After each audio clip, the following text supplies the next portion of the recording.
আওয়ামী লীগ বাংলাদেশে যত দল আছে বড় বড় দল তাদের মধ্যে সবচেয়ে গণতান্ত্রিকভাবে প্রতিষ্ঠিত দল।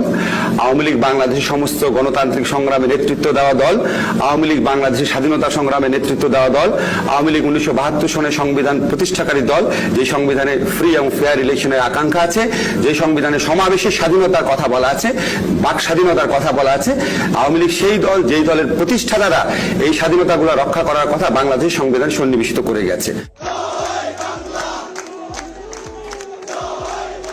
দেশে একমাত্র গণতান্ত্রিক দল হিসেবে আওয়ামী লীগ নেত্রী শেখ হাসিনাকে আবারও প্রশংসায় বাসালেন আইন উপদেষ্টা আসিফ নজরুল। এক সংবাদ গণমাধ্যমে আওয়ামী লীগকে নিয়ে বিস্তারিত বর্ণনা করেন। তবে হঠাৎ করে আসিফ নজরুলের এমন বিভ্রান্তিকর মন্তব্যে থমকে গেছে উপদেষ্টার রাজনৈতিক দল সহ সমন্বয়করাও। এ বিষয় নিয়ে সমন্বয়ক সাজিস আলম বলেন, আমাদের মিডিয়ায় এরকম করে প্রেজেন্ট করা হয়েছে আওয়ামী লীগকে নিষিদ্ধের দাবি করলেন বা এ বিষয়ে রিট করেছেন সার্জিস হাসনাত। যেমন মিডিয়াতে এসেছে নিষিদ্ধের কথা, আমাদের রিটের কোনো সিঙ্গেল লাইনে কোনো একটি দল আওয়ামী লীগের নিষিদ্ধের কথা, নিবন্ধন বাতিলের কথা নেই। এছাড়াও আওয়ামী লীগকে নিষিদ্ধ করায় বেশ কিছু মন্তব্য করেছে আসিফ নজরুল। তিনি বলেন, কোনো দলকে জনগণের মতামত না নিয়ে নিষিদ্ধ করা যায় না। আওয়ামী লীগকে নিষিদ্ধ করলে বাংলা ভাষাকে অসম্মান করা হয়, এটার পক্ষে আমি নই। আওয়ামী লীগকে নিষিদ্ধ করা একটা দাবি উঠেছে হাইকোর্টে, সে অফিস থেকে এটার প্রতিবাদ করা হয়েছে, এটার বিপক্ষে দাঁড়িয়েছে।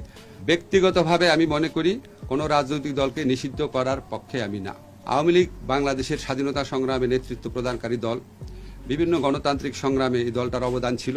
দেশে আইন শৃঙ্খলা অবনতি ও দ্রব্যমূল্য ঊর্ধ্বগতি হওয়ায় সাধারণ জনগণ আবারও শেখ হাসিনাকে বাংলাদেশে প্রধানমন্ত্রী হিসাবে দেখতে চাচ্ছে।